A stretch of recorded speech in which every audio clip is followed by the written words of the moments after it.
Hey friends, it's Carly. Welcome back to my kitchen.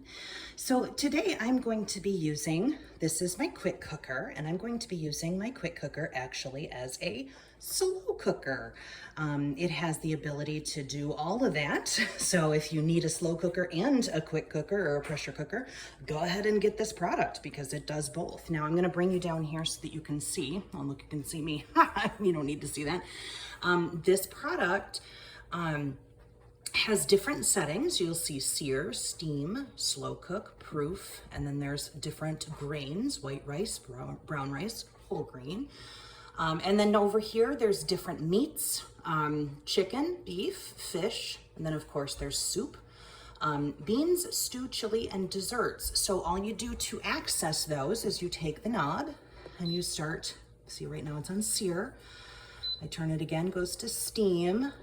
Next, it goes to slow cook and so forth. So whatever it is that you want, and then you can customize how long you want it to cook. There's also a delay button here. Custom, if you want it to go longer than the preset settings, you can set the time, and you can use it either as a pressure cooker or a slow cooker. So this is what the whole system looks like. It comes with this lid. Isn't that pretty? And that's the lid for the pressure cooker.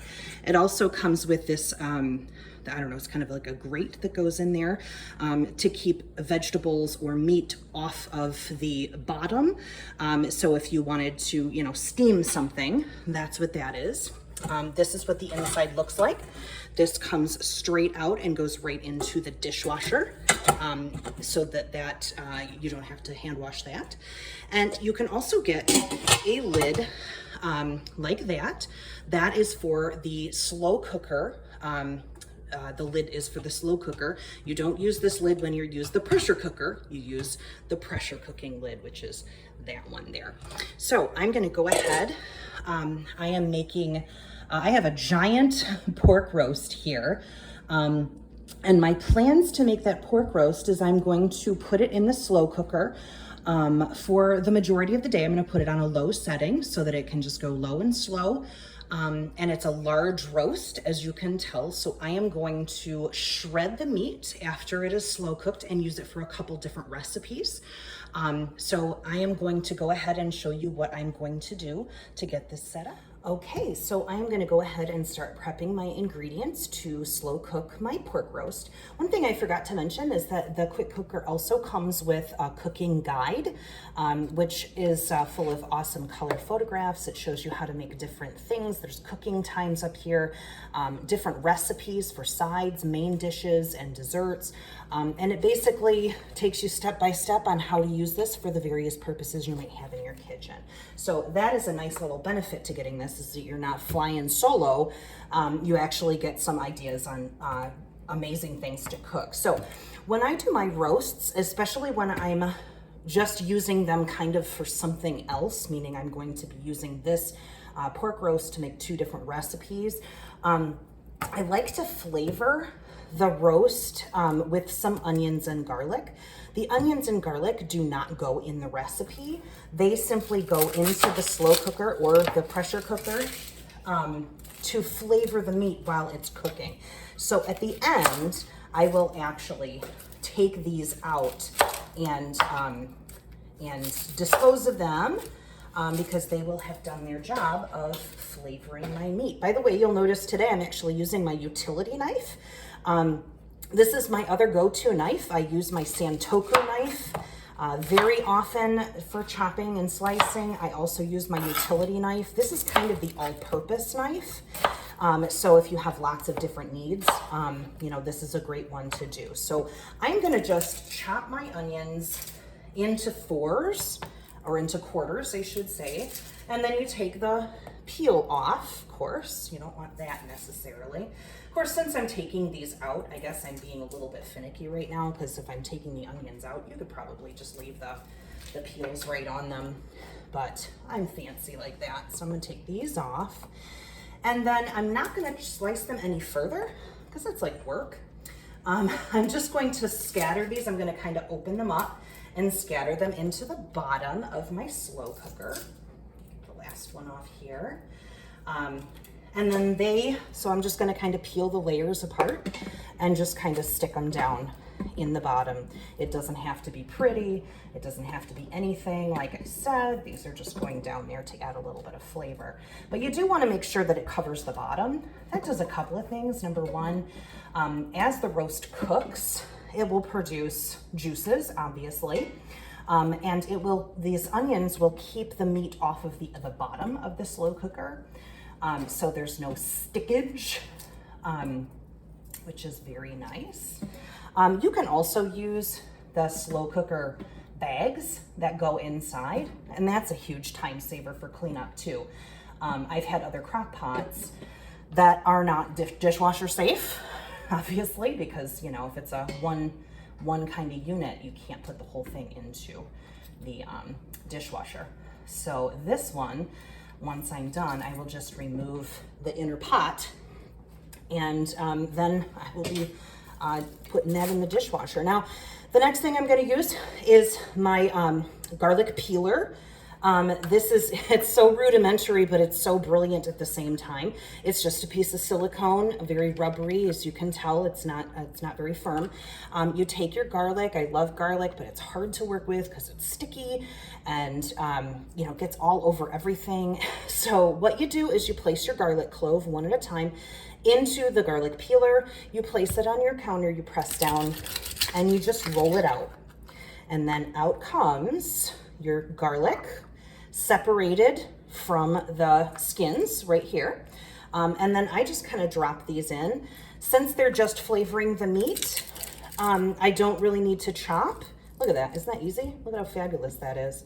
I don't need to chop my garlic, or I guess I could press it, but again, that's, you know, like something that I don't necessarily need to do, simply because I'm just using the garlic cloves to flavor the meat. Otherwise, I would chop these up, because whole garlic cloves can be a little, oops, I didn't get that one very well. Whole garlic cloves can be a little bit overpowering in your dishes, to say the least. So the next thing I'm gonna do is just kind of move these away. And I've got my beautiful pork roast here. Now, when you're working with roasts and different cuts of meat that are large like this, if you're going to be roasting them in a slow cooker or even in a quick cooker or pressure cooker, you want to make sure that you put it fat side up, just like it is right here.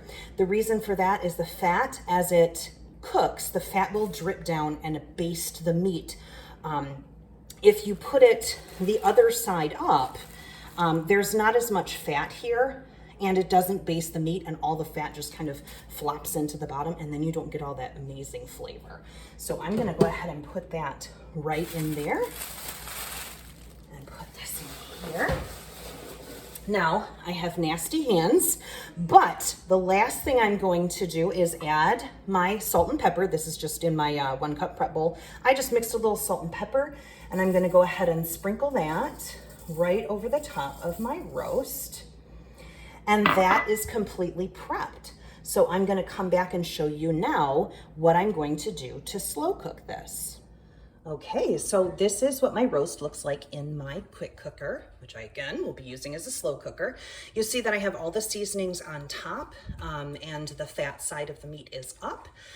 That will help to baste the meat, and all of those seasonings will go down into the meat and into the base while it is cooking, so it kind of bastes everything for you.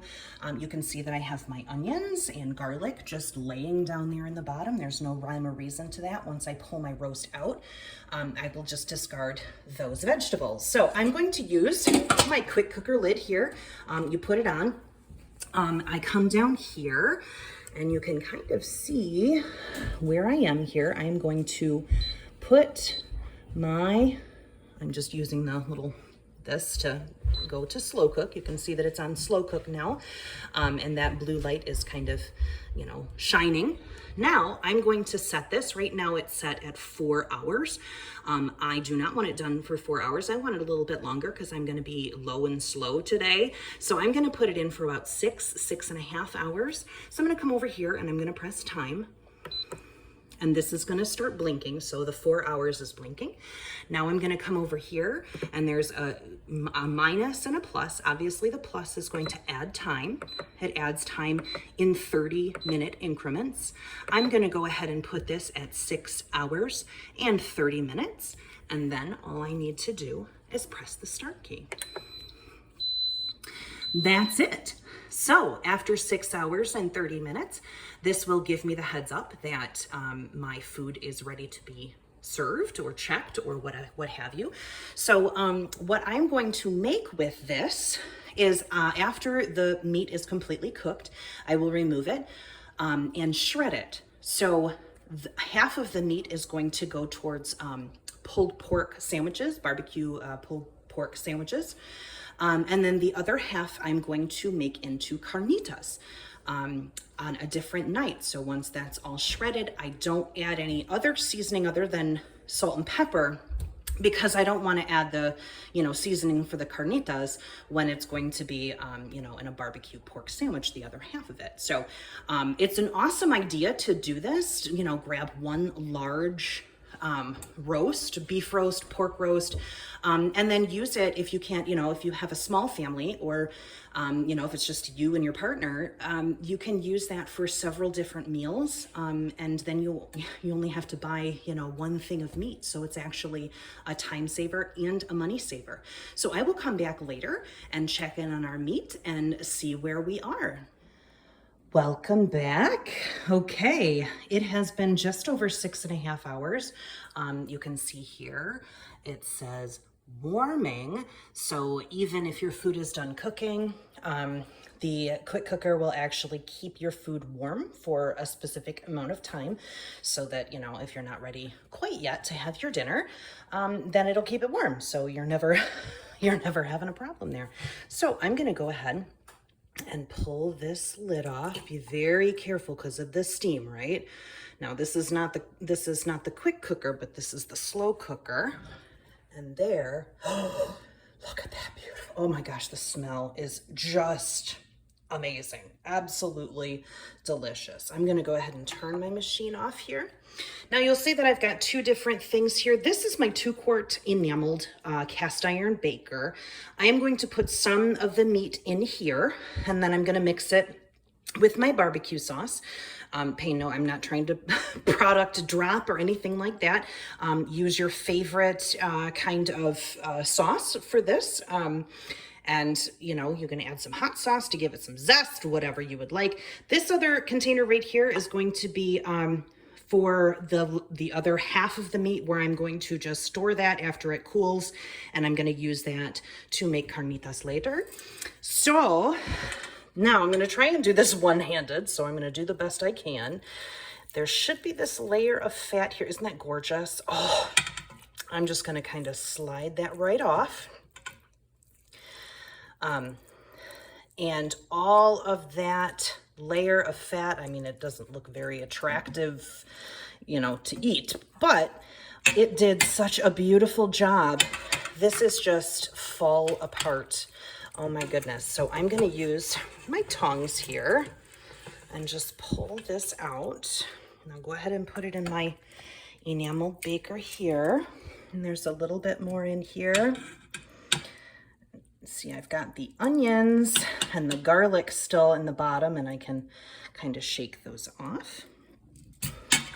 And then the rest of this is just, as you can see, there's just the kind of fat, and here's the onions and garlic. Now, all that juice that's down in there, that is not going to be wasted, obviously. Once I shred my pork, then I am going to go ahead and ladle out some of that juice to go right onto the meat after it's shredded, to give it just beautiful, beautiful juiciness, and keep it really, really moist. There's that word again, moist. But I am gonna go ahead and set up to start shredding this meat, and then I will show you what I do next to make my shredded pulled pork sandwiches. All right, so it has come to the time for shredding our pork. Now, I'm not fancy, so I just use 2 forks to do this. If you have, like, Pampered Chef actually does have a some claws, like a meat shredder that you can use. I don't have that product today, but it's okay because all I need to do is with my 2 forks, and they work just beautifully, is start shredding up the meat. Now, you saw that I removed that large layer of fat. You don't necessarily want that floating around in your food because, you know, that's not very appetizing. It's already done its work. It's basted your meat and made it very moist. Now, there is little tiny bits of fat here on the top. That is totally fine to leave that in there because once everything is shredded and cooked, it just, it adds a small layer of fat, and that's where your meat just melts in your mouth. Absolutely lovely. So you see that this is just, oh, it's so tender and it smells, I cannot even wait. This is gonna be so stinking good. So as I am shredding this up, the onions and garlic, the smell is just absolutely outstanding of that onion and garlic. And of course, we've got that gorgeous juice down there in the bottom, which is going to come into play here in just a few minutes. You see that this one roast has given me so much meat. There is so much meat here that we'll have enough tonight for our barbecue pulled pork sandwiches. We'll probably have enough for leftovers with that. And then we'll also be making the carnitas. And we'll probably have enough leftovers from that to do another meal as well. Now, there is a bone in here, so I'm going to be really careful to remove that. And I'll just put that to the side. Okay, there we go. There's another one right here. There's my bones. And we'll continue to shred up this meat. We've got a little connective tissue here. Get that right out. Beautiful. Oh my goodness. Can you tell how excited I am for dinner tonight? It's almost embarrassing at this point. So there is all of my shredded pork with just using 2 forks. Now what I'm going to do is I'm going to separate this out. Half of it I'm going to let cool here in this container, and then I am going to go ahead and pop that in the refrigerator, and I will use that obviously to make another meal. So that is done here. Now, everything that is shredded here, oh, so beautiful, so excited. I am gonna go, now this is not fancy. There's nothing fancy about it. You just plop in however much sauce. Now, some people like their meat really saucy. Some people like it a little, you know, drier, or, you know, the meat to sauce ratio a little bit more equal. I'm a little bit of both. I don't discriminate when it comes to eating pulled pork sandwiches, man. I am all about that sauce. I am all about that flavor. We also have, Pampered Chef also has different rubs out this summer. We have Kansas City style barbecue, which would add such an amazing flavor to this. So you can also dress this up any way you like it. If you like a little bit more heat, grab your favorite hot sauce, whether it's, you know, Frank's Red Hot or Tabasco or Sriracha or whatever. Make it yours. This is totally customizable. Now, what I'm gonna do after this, and I'm gonna add a little bit more of the sauce to this in just a minute. I'm also gonna ladle some of that into here to really moisten it up. And then I'm gonna pop my 2-quart enameled baker right into the oven. I have some roasting potato wedges in there right now on another piece of my stoneware. And that's gonna go along with our pulled pork sandwiches. But once I finish with saucing this and putting a little bit of that cooking liquid in here, I will pop this right in the oven for maybe the last 5 or 10 minutes. while my potatoes finish roasting. And then we will distribute this all up and have our dinner. Now I have to show you something absolutely phenomenal. So I was I was too stinking lazy to go to the store. Today we were out of burger buns and I didn't want to run out to the store. So I made these burger buns. Don't they look just unbelievable? Like I could just grab one and eat one right now. So I will put those, I will obviously cut these in half horizontally, and then on the bottom I will put some of that pulled pork. You can put some cheese on top of it if you would like, or any condiments you want really, and then pop the top on. Have our roasted potato wedges. I'm also going to serve some corn on the side, and that's going to be our dinner. It has come to that time. Oh my goodness. Oh, it's gonna bust up my phone. So I have my pulled pork that I put into my cast iron enameled baker.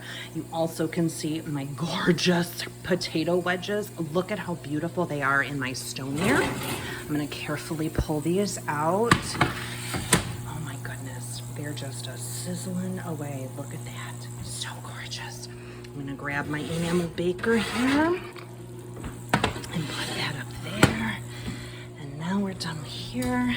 There is all of my juicy, delicious pulled pork that I am going to put right into the sandwich buns. And I have to show you this. Look at how beautiful these buns turned out. They are so gorgeous and so perfect. I cannot wait to try them. I love homemade bread. Like maybe I'm alone here, but there's something so like Little House on the Prairie about it. Like I feel like Ma or something, you know, making my own bread. And it's actually really cost effective. You know, I mean, and you do it from home and it actually tastes better. Your house smells freaking amazing all day. My house has smelled so good today with this roasting in the quick cooker on the slow cooker setting. So we've been smelling that all day. And then of course I've been making a yeast bread so you can smell the yeast. And then as it's baking, it just, oh, my house smells so delicious. So I'm gonna go ahead and plate this up and we'll see what it looks like. Here we are, friends. Do you see that? Just steam coming off of it. So this is my delicious dinner. That is my barbecue pulled pork sandwiches, my homemade buns. These roasted potato wedges were made right on my Pampered Chef stoneware, and it's just an easy side of some corn, and we are about to feast. Thank you so much for watching today. I hope you had a great time. We'll see you next time. Bye.